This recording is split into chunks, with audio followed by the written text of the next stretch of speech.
Welcome to Fiery Femmes, the podcast where high achieving women build wealth, redesign their careers, and create lives with real freedom. I'm Sheena, an accredited investor, former tech sales professional, and the founder of Fiery Femmes. After a decade across global SaaS, startups, and my own reinventions, I realized the most powerful thing a woman can have is optionality.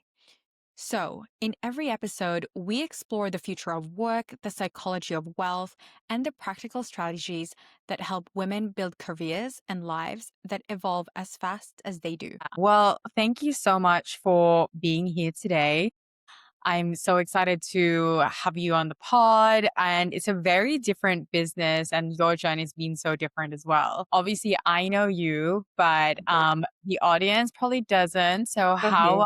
how would you introduce Michelle Bell in a typical, I guess, like pitch night? Yeah, no, it's a great question. It's something I've had to hone a lot over the last few years, especially depending kind of when you meet people. But yes, my name's Michelle Bell. I'm a former journalist. I lived in New York for about 8 years, working at many different publications. And then I sort of shifted into the tech startup space. And I've been doing that for the last few years. I built Cosmic Universe, which is a compatibility astrology app to really help people connect. And then we've kind of evolved the business to be using that tool into live dating and social events. I love this astrology.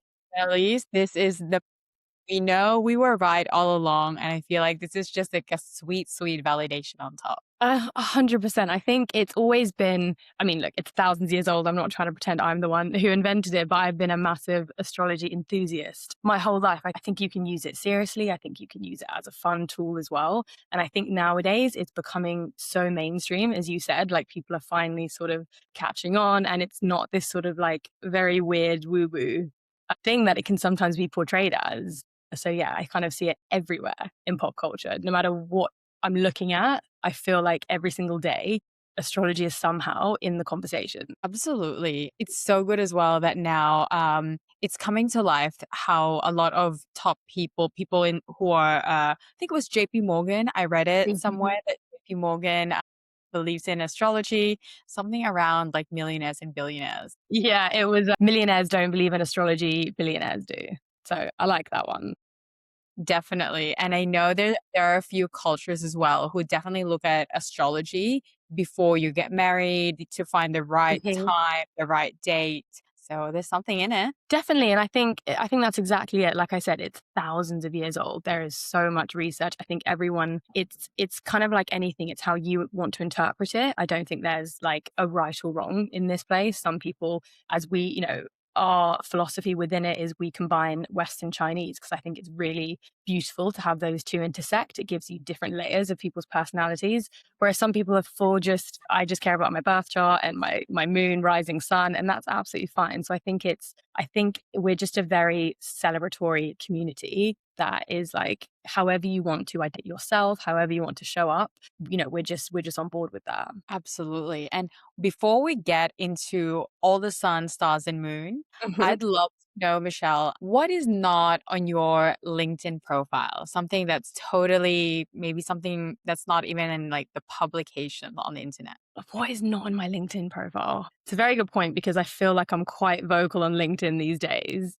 What is not on my That's a very good question. Can we come back to it? I want to have a proper think about it. So, but also because you have the journey from like journalism, and I know like journalism physically takes you to places as well. So can you tell us about your career in journalism and how you picked it as a career? But when I went to university, I studied sociology and philosophy and a little bit of psychology. And I had kind of no idea what I wanted to do. I just enjoyed writing essays, I enjoyed content. And so it was only after I graduated that I was like, I actually would love to write. That's kind of what I want to do. Ironic that I've just graduated. So then I did a journalism course in London, but I could do that from wherever. So I actually went to Australia and I did that course, kind of working remotely.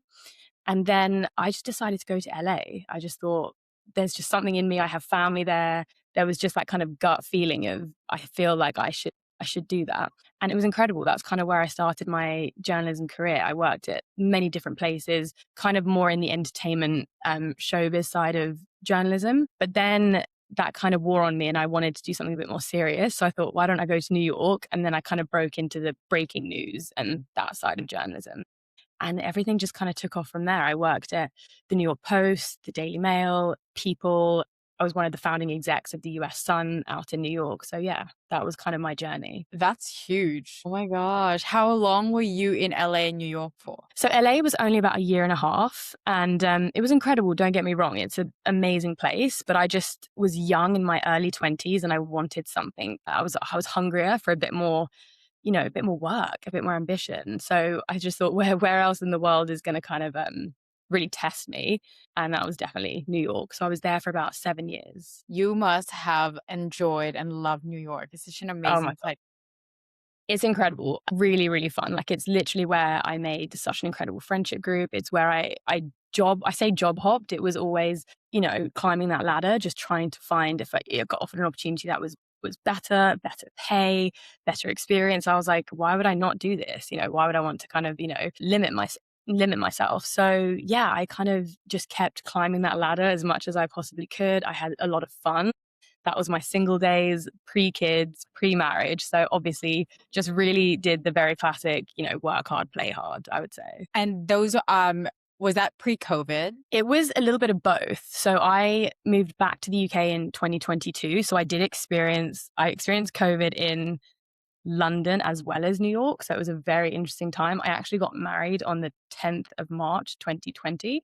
Wow. So literally the day before it was declared like a national epidemic. And so that was a very interesting time. So we actually came back to the UK, spent it with my family for a few months. And then, yeah, we went back to New York a couple months later and experienced COVID there. So it was very weird time to see New York dead is a very strange thing, especially now. Yeah, it's very surreal, right? But Mhm. when you were, I guess, like when you were building your career, having those partying days, the work hard, play hard, was majority of that in pre-COVID days? Yes. Yeah, that was majority pre-COVID. So yeah, there was no limitations. However, New York was also a very funny place post-COVID too, because they, instead of shutting things down, they just allowed you to drink and eat on the streets. So as long as they had tables on the streets of New York, like they didn't shut anything down. So really, New York was a different beast in that sense. I know Australia was slightly different from my brother lives there, so I understand it wasn't quite as relaxed, I guess. But yeah. Yeah, definitely. But I also feel like people's attitudes to going out and like having fun was so different, like pre-COVID to Mhm. forward, like the years after COVID. So I'm very glad that you and I have experienced like those days. Yeah, exactly. I think everyone's lives changed in very different ways post that.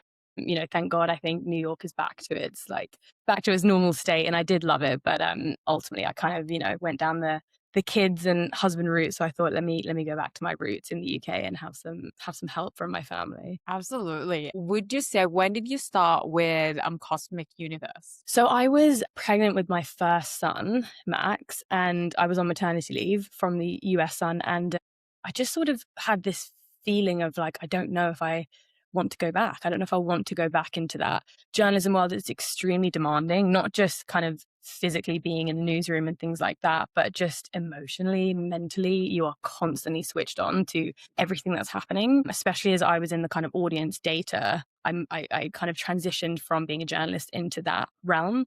And that is, pure traffic based. So all, they care about is getting those numbers, acquiring that. And obviously, as we kind of all know in news, it's not always the nicest news that gets the most amount of coverage and press. So I think for me, it was just something I was like, I don't feel comfortable going back to that. And I'd like to also do something for myself. I want to be a mom. I want to work. I want to do it all. I don't want to have to choose between either. So that's kind of was the start of Cosmic Universe kind of in my brain. But we kind of officially launched in 2022 towards the latter end of the year. That is, I think, I wouldn't say like common, but I know a lot of friends who once the grind of corporate, I would say, and it gets too much. And especially as you said, like you're in journalism and it's bad news sells. And I remembered being glued to the TV when there's like absolute like chaotic times. And for you to be exposed to that, it's just constant negativity. And you're just like, Mhm. so hopeless and great decision.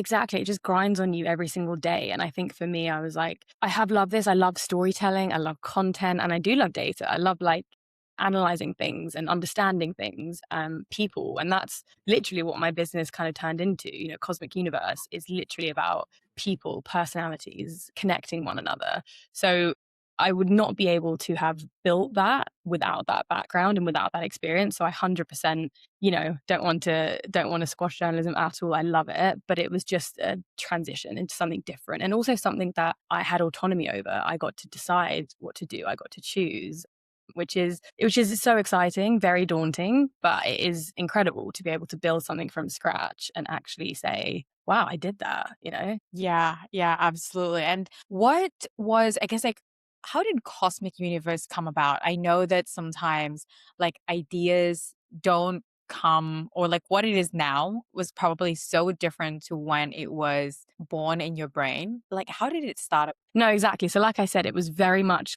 content driven and content based. So, I have studied this my whole life. I've been so interested in it. And as I said earlier, I love the merging of the Chinese and the West as well. So, for me, I was just like, let me brain dump all of this into, you know, putting it into something. And I thought the best way to do this is to put it into an app. You know, that's the best way to kind of digest all of this information, and also developed a compatibility function using both sides of the West and the East. So yeah, so at first it was literally just me and one developer and just building this, you know. The very first version of the app is extremely different to what it looks like now. But again, you have to start somewhere. You just got to kind of like put it down on paper or in digital form. So yeah, that was the very first beginnings of it, was the first version of the app. How did you find your developer? Is it a co-founder? No, so that developer's no longer with us. He was great, but it was, you know, it was just someone I found on LinkedIn, I want to say, you know, just to help me, just literally, I'm not the technical guru. I'm very much, you know, content journalism data. So I needed, you know, obviously that help. So he was incredible in getting us to that stage, but I've got an incredible development team now who have got us kind of to where we're at. That sounds amazing. And it's great as well that you've built, you've had your prototype, the first version, and now you have an incredible team around it. That's amazing. Yeah, exactly. And I think with anything, I'm going to try not to use the word pivot because that's such an overused term in the startup world. When we developed the app, my goal was to just get as many downloads as we could, really understand the audience, like what do they like, what do they not like, what features are they using, you know. So that was so valuable in terms of really understanding, like, okay, this is great and content's fun, but what are we doing here? So once I kind of analyzed that data and understood what was happening, it was just so clear that people wanted to connect and people wanted to meet and people wanted to date and be in real life. So now we host dating and social events all across the UK and launched in New York just recently. That's so exciting. How did people hear about Cosmic Universe when you launched, and what's your strategy now when you're launching in new markets? Yeah, it's such a great question because it did kind of evolve into like a secondary strand of the business. So Cosmic Universe is the name of the company. Cosmic Fusion is actually the name of the app. And then with the live events, we actually named them Love at First Sign because we just wanted it to be its own entity, like something obviously that is part of the Cosmic Universe world, but it's its own kind of section, it's its own part. But yeah, building that community has been so fun because there is absolutely a crossover with app users and dating customers, but there's also just those dating customers, you know, which has been so fascinating. They are so much more vocal in a good and sometimes bad way. But I think having that in real life aspect, people are really excited. They are genuinely there because they want to meet someone. You know, they're not just behind an app. I think people, I don't have to say it's so overly said, but people are very over swipe culture and all of this stuff, which is why we never turned the app into a dating app. We have a compatibility function that is used for the events, but we don't, like, you know, there's no swiping right or left on people, anything like that. It's very much like you're in person at the events and you use this to help you connect a bit deeper. It's a dating app, however, but not a So it started as more like a self-discovery app. So you download the app, there's lots of features. It tells you your sign, your Chinese and your West. You can ask questions specifically that will give you answers based on your birth chart. We have a tarot function. So there's lots going on and it's more about yourself. However, there is the match feature where you can put in your partners, your crushes, your family's birthday, and it will give you a compatibility score. It will give you deep personalized answers again about your compatibility with one another, about them separately. So it's not a dating app, but there is that element of it where you can kind of discover your matches and stuff. And so with the events, we have a very cool tech system where you just QR scan to match, and it's very fun and you get an instant report basically. And that's what's kind of the driver of the events. That's so cool. So people then, it almost breaks the ice for people who come to the events. Uh-huh. Exactly that. I love that you said that because icebreakers is one of the things that we use to sell the events. Like we genuinely, some people come and they're extremely nervous. We get all different types of people, don't get me wrong, but there is a big portion who are really putting themselves out there and find this kind of stuff quite nerve-wracking, even though they want to meet someone. So for us, we do have that. We have this tool, we have this icebreaker element of the night where you don't have to think too hard, you don't have to worry, and it just gets you talking, whether it's, we have very like silly questions on there as well as something a bit deeper, as well as astrological. So it just kind of mixes everything together to give you, just this kind of like, your wingman for the night. It puts you in a relaxed state. You don't have to think too much about anything. You're almost Mhm. guaranteed to have a good time and meet someone you will like. Exactly. Like what I love to always think about is you have all booked this event. So there's obviously something that is connecting you all here. Do you know what I mean? Like you have all seen us somewhere, whether that's on Instagram or like, a friend has told you about it or whatever. You have still decided to book an event and come to this place. So there's definitely that very fun element of there's already a connection. There's already something that you are aligned with. Yeah. Yeah. So easy to kind of like break the ice, get to the event, and you'll meet your person, your people. Yeah. Could you download the app and meet friends, or is it like romantic partners only? Again, so glad you asked that because obviously the love at first sign is more for dating events, but there's a massive, we do loads of university activations and events for purely social purposes because not everyone is looking to date, especially the younger crowd who are just starting uni. They just want to meet friends. So there's 100% you can just connect on a social level. There's not like this is a dating company, but obviously a lot of people that is what they want. So there's definitely, depending on who you are, you can kind of use it as a social tool or as a dating tool. Yeah. Got it. Got it. Yeah. I thought I'd ask because, if people if people are, like in relationships, but they just want to like meet new friends Mhm. to click with, that would be great. Yeah, exactly. And I think that's it's exactly that because you just get talking immediately. You're like, oh, you're a Leo. That means this. And like, oh, my rising's a Taurus. And it's like, oh, mine is this. And it's just really fun to see those conversations just develop. And I think don't want to be too sexist because I know there are men who love astrology, but obviously more with women, you get that a lot, don't you? It's like you immediately start asking people what they are. And it's just an instant icebreaker, even if it's just friendly. Yeah. Or what I usually do is like if they share their birthday or I'm like, oh, when's your birthday? I'm like, Yeah. that makes a lot of sense. Yeah, exactly. Everyone's like, okay, yeah, you're a Scorpio. Okay, I get it. I get it now. It makes a lot of sense. So you Yeah. kind of have that foresight of what your relationship with Yeah, that person might be. yeah, exactly. I love it. And what would you say during these events that you've done? Do you go around, because I know you're big on content, Mhm.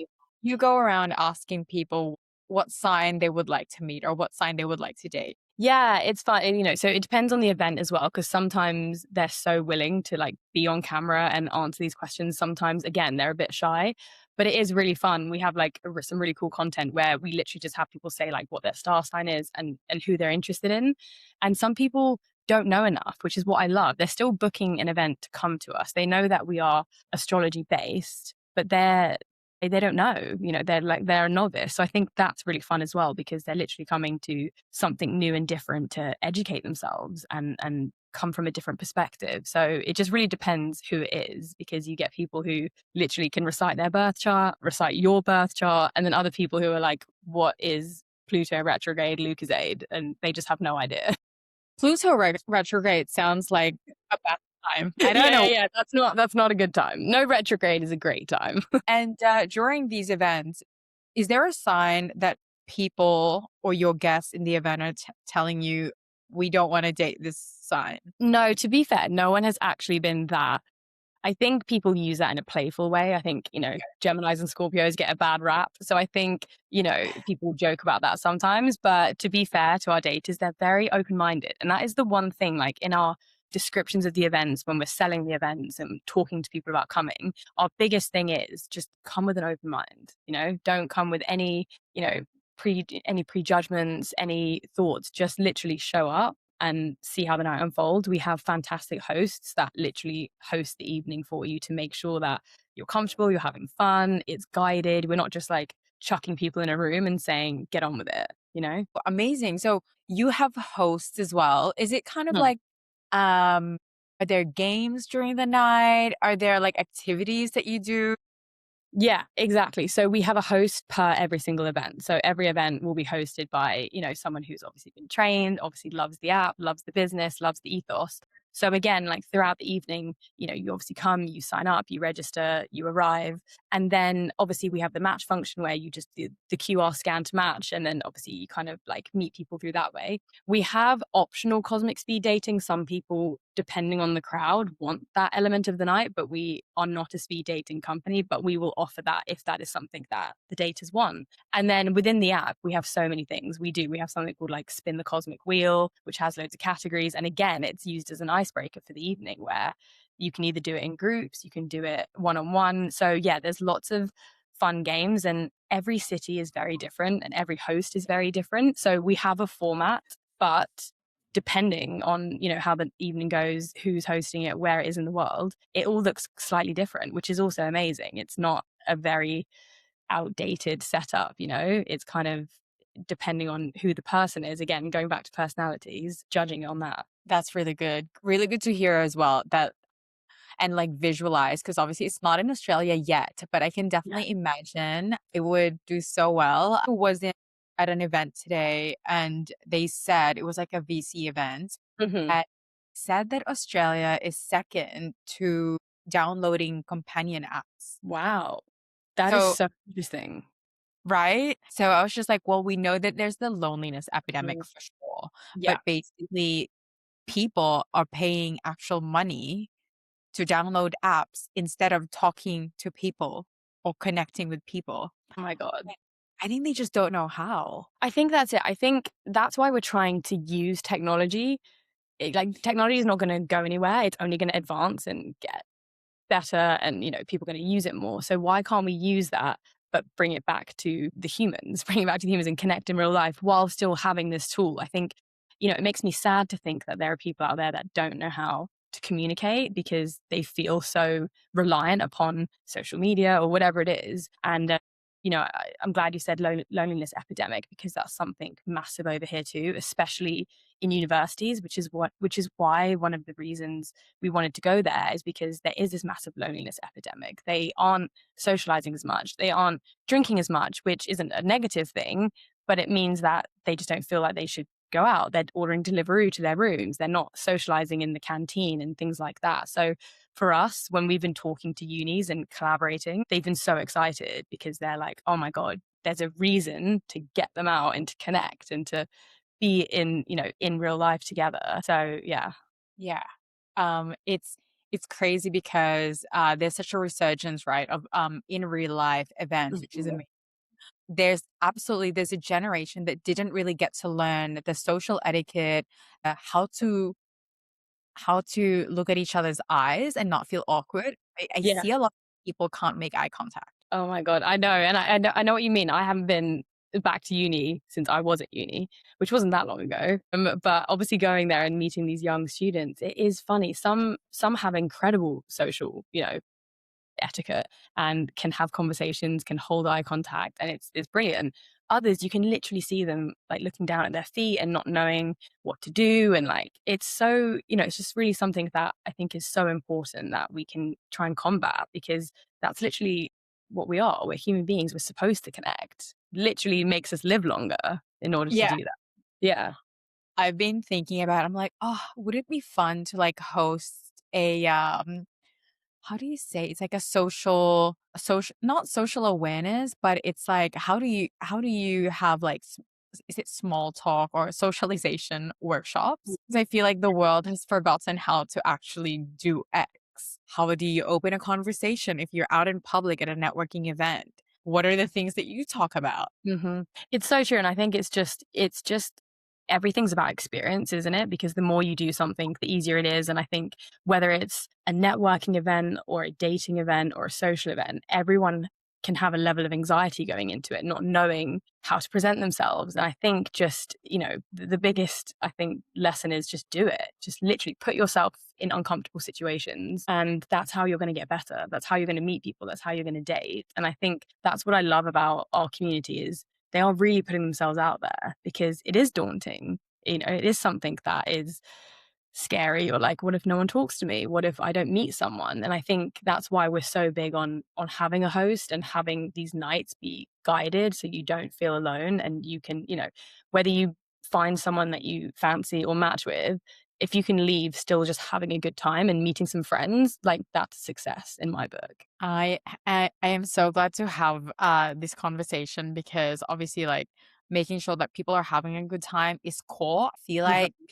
it becomes so serious Yeah. in the last few years and like have forgotten to have fun. So this is amazing.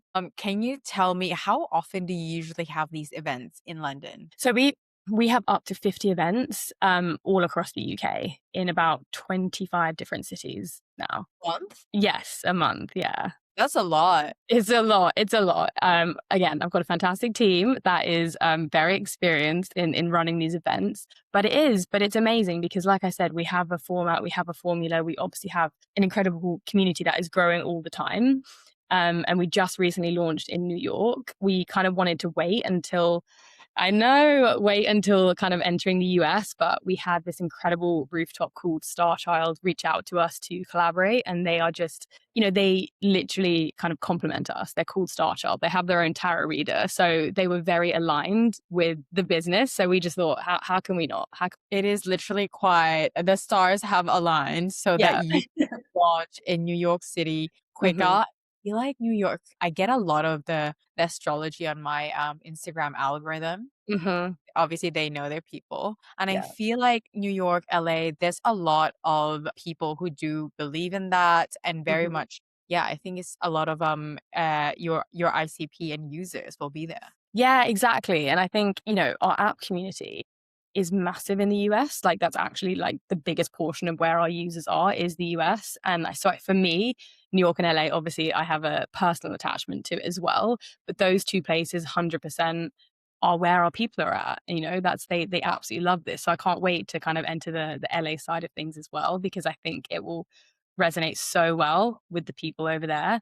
And it's just really excited to continue to grow and scale. So exciting. So are you gonna have events in Starchild in the New York rooftop um for the rest of the year? Yeah, so we've got already for the rest of this quarter, we've already got events scheduled with them, and then hopefully just continue to do that across the rest of the year. Look for some new venues as well, just because just to have a different mix. But yeah, we've got lots of scheduled with them already. My God, how exciting. I'm definitely gonna link Starchild and Cosmo Universe, obviously, and so that our listeners from US who's in Yes, New York amazing. can definitely check it out, and our friends in the UK can check it out. We have a lot of listeners from the UK Do as well. you? Amazing. So I had a guest from UK and that definitely drove numbers, but also my in-laws are in the UK. So maybe they are listening to this.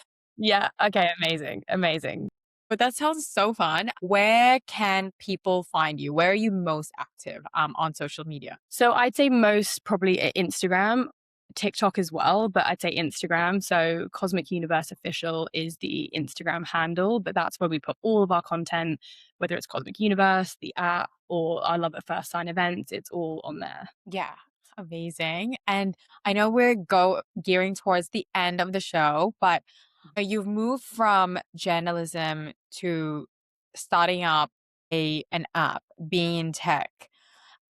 Well, you've seen all the changes as well through the times. What advice would you give to 20-year-olds today who are just starting out their career or maybe thinking of what to choose for their degrees? Yeah, it's a really good question. And I feel very fortunate that I could have gone to the US. I was actually born in North Carolina, so I do have a US passport. So that made my decision a lot easier. However, I still would just say, just do it. I think, my go by my gut a lot of the time. Again, like I said, I love data, I love looking at things, but I do think there's something in trusting yourself. And if there's something that, your conscience, your gut is really telling you to do, just do it. You've got to fail, you've got to experience. So even if it's moving to another country to do something and it doesn't work out, that's fine, but you won't have any regrets. So I think for anyone in their early 20s, just literally experience it and do whatever it is that you want to do. And in terms of your degree, I wouldn't worry too much about it. I think people pivot and transition all the time, and I think it's so much pressure when you are